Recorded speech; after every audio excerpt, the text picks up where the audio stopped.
I've never faced anything like this. Let them come. Everything you cared for will be consumed. They've never faced anything like this before. Let them come.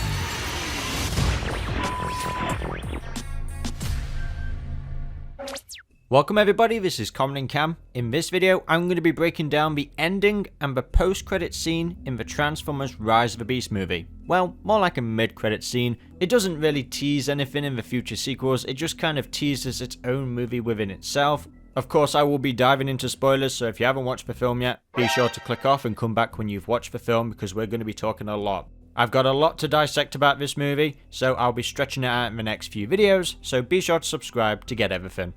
First up, let's talk about Unicron and the future of Unicron in the Transformers movies. So we will be getting 2 sequels, as this is a brand new trilogy in a rebooted timeline.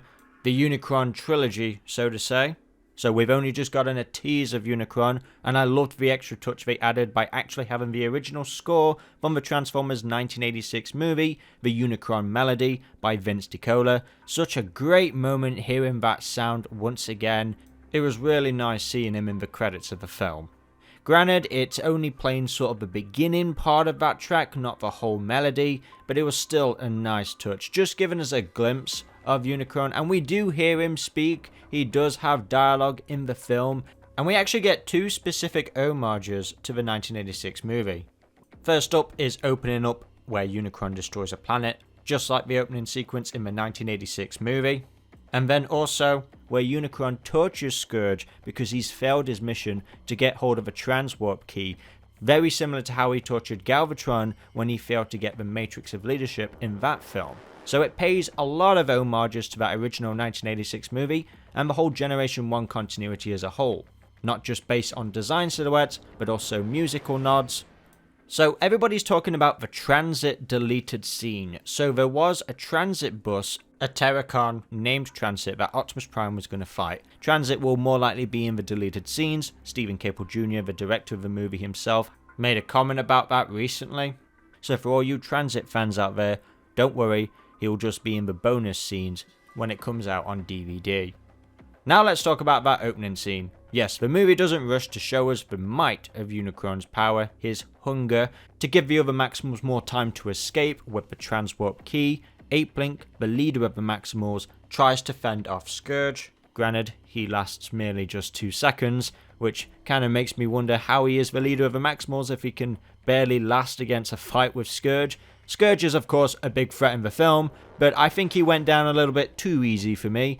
But that was the film's way of getting across that Scourge is a real threat. He's not like any other baddies we've come across before. He won't be so easily taken down.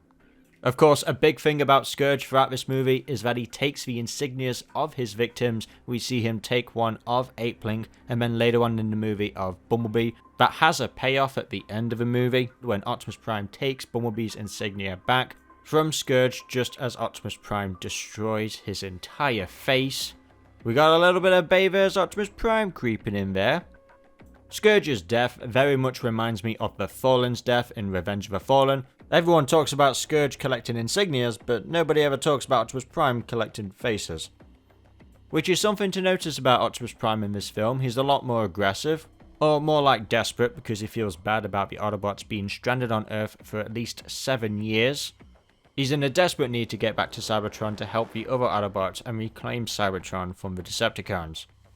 I think for the most part, Optimus Prime's arc in this film worked. There was a lot that did and didn't. There was some kind of like vocal lines that I think could have been altered and changed. There was a lot more to Optimus Prime when he wasn't actually saying anything. Sometimes I would have preferred it if he didn't speak, because his expressions kind of said a lot more than what he needed to say. This Optimus Prime has a lot of regrets, and at certain points in the film he becomes selfish. Simultaneously, Noah, played by Anthony Ramos, the main human character in this film, is going through the same thing Optimus Prime is, and both of them don't realise this until Elena points it out, that Optimus Prime is not so much of a general, but more like a big brother, trying to look out for his fellow Autobots, much like how Noah is trying to look out for his little brother. Now let's talk about Unicron's defeat. Of course he's not dead, it wouldn't be a Unicron trilogy without Unicron, he's merely just trapped, and I imagine that there'll be another MacGuffin device, or something that'll get created in the second movie, that will get Unicron to travel to the solar system where he can consume Earth. I imagine in the second movie, Unicron will employ new henchmen or create new henchmen. This could very well be the opportunity for a character like Cyclonus to exist. He might be in the movie. Stephen Caple Jr., the director of this movie, has stated that he wants to find a way to include the Decepticons. He would love to do a Megatron story. So whether or not Megatron will appear in the sequel, because it's still unclear where exactly Megatron is at, there are no mentions at all to the Decepticons in this movie, except from, of course, the battle on Cybertron and the insignias on Scourge. In this new rebooted timeline, Megatron's presence is a mystery because, well, as we know in the Bumblebee movie's deleted scenes, originally Megatron was going to appear at the end of the film at the Hoover Dam at Sector 7, when that film at the time was connected to the original 2007 Michael Bay movie. But now with the Bumblebee movie setting up this new rebooted timeline, we'll just have to wait for Megatron and the other Decepticons to appear in a future sequel. But Megatron will be in the Transformers 1 Cybertron prequel movie that is scheduled to release next year. I believe it's been delayed now until August. Now that, as I said, is an animated movie. It won't be CGI. It'll be very much similar to the Spider-Verse films, or more like the Teenage Mutant Ninja Turtles animated film that is coming out this year, which shares a similar style to the Spider-Verse films. And that Ninja Turtles film is a Paramount film, so it's going to be very similar to that. One thing to notice about Unicron, very similar to how Scourge was telling Apelink that if he gave him the transport key, Unicron could give him anything he ever wanted. I love how it's flipped at the end of the film, when Unicron is playing with Optimus Prime not to destroy the transport key, and if he doesn't, he'll give him anything he wanted, and Optimus Prime simply says, "Then die." A very cool moment indeed. I can't wait for Optimus Prime to unleash the Matrix of Leadership when he fights Unicron, no doubt probably in the third movie. Yes, that's another thing that's not been established, no Matrix of Leadership, even though we know Optimus Prime has it. Well, more like with the toys. Whether or not Prime actually carries the Matrix in his chest, we still don't know. More likely he does, he's just never needed a reason to use it, and maybe Unicron doesn't even know of its power capabilities, or maybe Unicron does know about Optimus Prime, so he'll send the Decepticons or any other minions that he creates to try and destroy Optimus Prime, to destroy the Matrix, ensuring that he doesn't get defeated, much like how he did in the 1986 Transformers movie, when Rodimus Prime unleashed the Matrix of Leadership. The movie doesn't really do much to set up the sequel, just simply stating that Unicron is trapped. Now I was expecting a mid-credit scene of Unicron in space, claiming he will come back and destroy Earth, something like that, but unfortunately we didn't. But it gave us clarity on Mirage's fate, whether or not he died, because Mirage got defeated pretty hard in the movie by Scourge, but he used some of his body to aid Noah in the fight so he could take on Scourge, sort of like a Target Master, a mech suit weird combination. It very much resembles the exosuit given to Spike and Daniel in the 1986 movie. That's probably the weirdest part about Mirage in the film. I think it worked for the most part. It would have been cool if they explained it just a little bit better. Overall, I'm happy, of course, that Mirage is alive. That means his friendship with Noah will live on. But I kind of wish they kind of committed to a death instead of it just being kind of teased like that. They had already did it with Bumblebee, and he came back pretty easily in the film. While I felt more emotion and weight of Bumblebee's death, it's something that we've of course seen before, like the scene in Bumblebee when he was out of energy on Ven. Him coming back, I kind of felt nothing because, well, was his repairs really fixed by just a burst of energon? Regardless, him entering the battle was still a pretty cool scene overall. The only death in the film that was a committed death was of course Airazor, who didn't transform at all, so you were right, internet. That was due to her getting possessed by Scourge, and Optimus Prime had no choice. From her own will, she wanted to be defeated so it wouldn't consume her entirely. Surprisingly, in this film, Mirage was one of the main highlight characters who had the most dialogue. At certain points, I felt like he talked a little bit too much. I definitely feel like the film should have had an extra half hour. We could have had other characters such as the Maximals be flexed out just a little bit better and kind of reduce some of the corny jokes that were being said. Because I don't remember Rhinox speaking even once in the film. I remember probably one line, but other than that, he didn't really do much, which is a shame. Now let's talk about the ending scene, where we find out that there's been an organization watching over Noah and the Autobots this entire time. Now I thought this would have been Sector 7, but no, we have none other than G.I. Joe. G.I. Joe is another brand of Hasbro's. The original cartoon came out at the same time as the Transformers cartoon. They kind of go hand in hand together. Now when it comes to comics, G.I. Joe and Transformers cross over quite frequently, even in toys. But when it comes to actual media, such as TV or movies, there was only a slight nod in the original G1 cartoon with the character Cobra Commander. This will be the first time that G.I. Joe and Transformers have ever crossed over in media, and I for one am not excited about this. This is just Paramount's attempt to make another G.I. Joe movie. The recent one came out in 2021, labelled Snake Eyes, and it performed poorly at the box office, making only $40 million. So I don't know why Paramount would want to merge this failing franchise with a big franchise such as Transformers. Is G.I. Joe leveraging on the back of Transformers to get a movie? G.I. Joe has been irrelevant for quite a long time now. It's only remembered back on nostalgia, while Transformers finds its way to reinvent itself in the modern day. G.I. Joe has always had issue with this and has never quite reached the level of hype and excitement like the Transformers movies.